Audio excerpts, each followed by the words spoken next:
छतरपुर के जोनापुर में बने स्किल सेंटर को लेकर दिल्ली सरकार पर क्यों लगा सबसे बड़ा आरोप। छतरपुर के जोनापुर में तकनीकी कौशल विकास केंद्र स्किल सेंटर बनने की उम्मीदें फिर से जाग गई हैं। कई महीने पहले यहां भवन निर्माण की इजाजत दी गई थी। ऐसी ही इजाजत यहां मेट्रो स्टेशन बनाने की भी मिल गई है। गांव के लोगों का कहना है कि रिज एरिया विवाद के कारण ये योजना रुकी हुई है। गांव वालों का भविष्य दिशा पा सके, इसी मुद्दे को लेकर भारतीय जनता पार्टी के वरिष्ठ नेता और पूर्व विधायक ब्रह्म सिंह तंवर ने एक प्रेस कॉन्फ्रेंस का आयोजन किया और मीडिया को संबोधित करते हुए ब्रह्म सिंह तंवर ने कहा कि 2012 में इस काम को लेकर केंद्र सरकार और भारत के प्रधानमंत्री द्वारा मंजूरी दी गई थी और काम शुरू किया गया था, जिसको लेकर गांव वालों में खुशी की लहर देखने को मिल रही थी। लेकिन काम चलते चलते 2019 में अरविंद केजरीवाल ने इस काम को बंद करा दिया, जिससे गाँव वालों को बड़ी निराशा हुई। इसके अलावा क्या कुछ कहा ब्रह्म सिंह तंवर ने, आइए हम आपको सुनवाते हैं।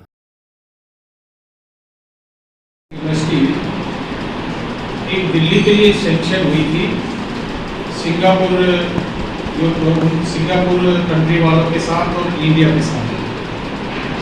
ये दिल्ली में बनना था, तो दिल्ली में जमीन तय की गई थी कि यहाँ पे नहरोली क्षेत्र में कहीं भी मिले जमीन, तो ये जोनापुर गांव में जमीन मिली और इसके लिए जमीन तय हुई 37.1 एकड़, जिसमें ये यूनिवर्सिटी बनाई जानी।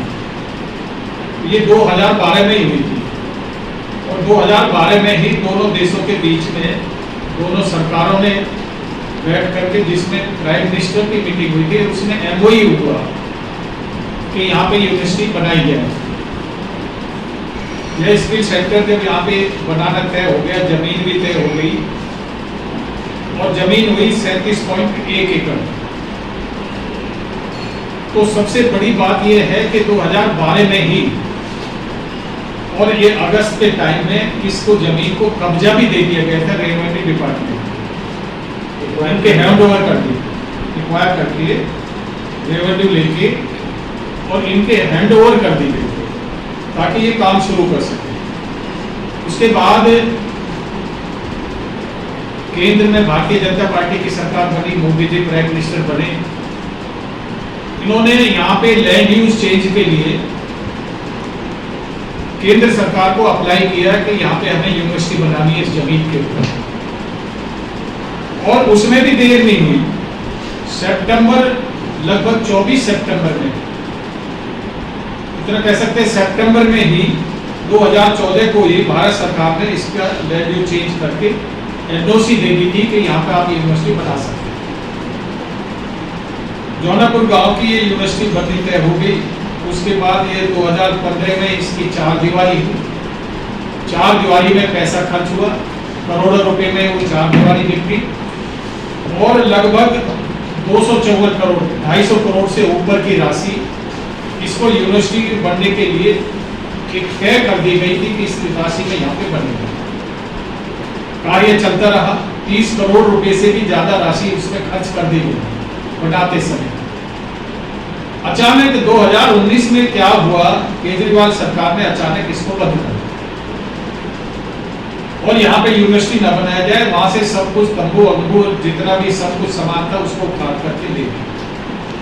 काफी दिनों तक लोग ये पूछते रहे, अचंभे में रहे कि क्या हुआ, बंद क्या हुआ, कोई बताने को तैयार नहीं। गांव के लोग जागे, उन्होंने कोई संघर्ष समिति बनाई, कोई विकास संगठन बना और सब भागदौड़ में लगे कि ये यूनिवर्सिटी बनी क्यों नहीं, क्योंकि सबके एक मन में जिज्ञासा थी कि यहाँ पे यूनिवर्सिटी बनेगी, हमारे क्षेत्र का भी नाम होगा, यहाँ के नौजवानों का भी फायदा होगा। तो ये सारा वहाँ पे काम चलता रहा, लेकिन उन्होंने नहीं बताई और लास्ट में उन्होंने कहा केजरीवाल सरकार ने कि जमीन रिज में। मैं ये जानना चाहता हूँ कि जब ये जमीन 2012 में ली तो क्या रेवेन्यू डिपार्टमेंट ने तब नहीं कहा कि जमीन रिज के अंदर? जब ये रेवेन्यू डिपार्टमेंट को पैसा जमा कर रहे हैं कि जमीन उनसे लेकर के यूनिवर्सिटी बनाई जाएगी, तो तब उनको दिखाई नहीं दे रहा था कि यहाँ पे जमीन ये रिस्की है और कोई ऑब्जेक्शन भी नहीं कर रहा है और केंद्र सरकार इनको एनओसी दे रही है बनाने के लिए। तब भी इनको किसने कहा, किसने डंडा लेकर इनके पीछे भागा है कि तुम इसी जमीन में यूनिवर्सिटी नहीं बना सकते। लेकिन उसकी नीयत नहीं थी बनाने के लिए, यहाँ पे नीयत ठीक नहीं थी वो यहाँ पे नहीं चाहता था कि कोई काम यहाँ पे किया जाए। अच्छा, यहाँ इस विधानसभा के साथ तो एक ही नहीं कई अनेक धोखे हुए, एक ही नहीं कई। अभी हाल में 2 दिन पहले एक क्षेत्र के लोगों ने पंचायत भी की इस विषय में। पंचायत में डिसाइड हुआ कि भाई यूनिवर्सिटी यहाँ बननी चाहिए, काम स्टार्ट हुआ है, 4 दीवारी आज भी हुई है, और काम को उखाड़ करके क्यों वापस ले गए, उसके लिए हम कहीं तक भी हमें लड़ाई लड़नी पड़ेगी। तो क्षेत्र के लोग इस बात के लिए तैयार हैं। मैं भी पंचायत में गया। ऐसे ही अपने क्षेत्र व अपने आसपास की खबरों, देश दुनिया की ताज़ा तरीन सभी खबरों को देखने के लिए देखते रहिए राष्ट्र सर्च न्यूज़ चैनल। खबरों की लेटेस्ट अपडेट पाने के लिए हमारे चैनल को लाइक व सब्सक्राइब करना ना भूलें और कमेंट के द्वारा खबर के प्रति अपनी राय जरूर दें।